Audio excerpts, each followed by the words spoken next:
ব্যাবিলনের রাজা বখত নাসের যখন জেরুজালেম ধ্বংস করে তখন বহু বনি ইসরায়েলকে বন্দী করা হয়েছিল, কিন্তু তিনি হজরত উজার আলাইসাল্লামকে মুক্তি দিয়েছিলেন। গাধার পিঠে কিছু খাবার আর পানি নিয়ে তিনি ফিরছিলেন। পথে এক ধ্বংসপ্রাপ্ত গ্রাম দেখে তিনি ভাবলেন, আল্লাহ কিভাবে এই মৃত মানুষকে পুনরায় জীবিত করবেন।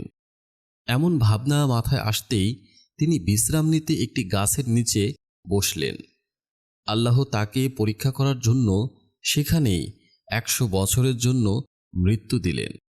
তার শরীর অবিকৃত থাকলেও গাধাটি পচে গলে মাটির সাথে মিশে গিয়েছিল, কিন্তু আশ্চর্যজনকভাবে তার খাবার ছিল একদম তাজা।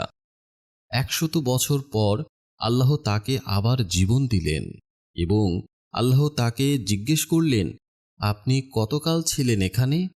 তিনি উত্তর দিলেন, একদিন বা আরও কম। আল্লাহ তাকে বললেন, না, আপনি 100 বছর ঘুমিয়েছিলেন। এরপর তিনি তার গাধার দিকে তাকাতে বললেন। হাড়গুলো দেখলেন আর অলৌকিকভাবে সেই হাড়গুলো জোড়া লেগে গাধাটি আবার জীবিত হল। হজরত উজার আলাইসাল্লাম আল্লাহর এই কুদরত দেখে অবাক হয়ে গেলেন।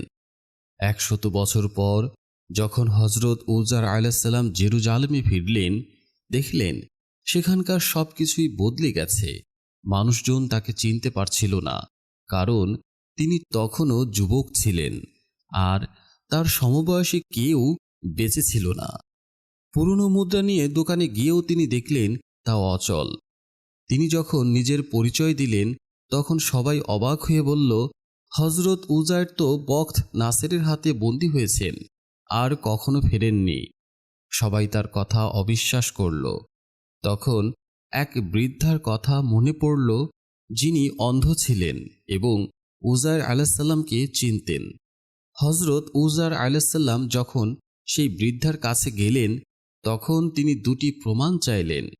প্রথম প্রমাণ ছিল তাওরাত মুখস্থ বলা, যা রাজা বখত নাসের পুড়িয়ে ফেলেছিলেন। উজার আলাইসাল্লাম নির্ভুলভাবে তাওরাত তেলাওয়াত করলেন। দ্বিতীয় প্রমাণ ছিল উজার আলাইসাল্লামের হাত বুলিয়ে দিলে অন্ধরা দৃষ্টি ফিরে পেতেন। তিনি বৃদ্ধার চোখে হাত রাখতেই তার দৃষ্টি ফিরে এলো। সবাই তখন বিশ্বাস করল যে তিনি হজরত উজার আলাইসাল্লাম। তিনি তাদের কাছে পুরো ঘটনা খুলে বললেন। তার মাধ্যমে তাওরাত আবার লেখা হলো। তিনি মানুষকে আল্লাহর পথে আহ্বান করতে লাগলেন আর সবাই তার কথায় ঈমান আনল।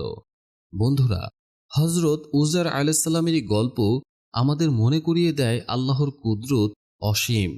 কেমন লাগলো আজকের এই শিক্ষণীয় গল্পটি? কমেন্ট করে আমাদের অবশ্যই জানাবেন।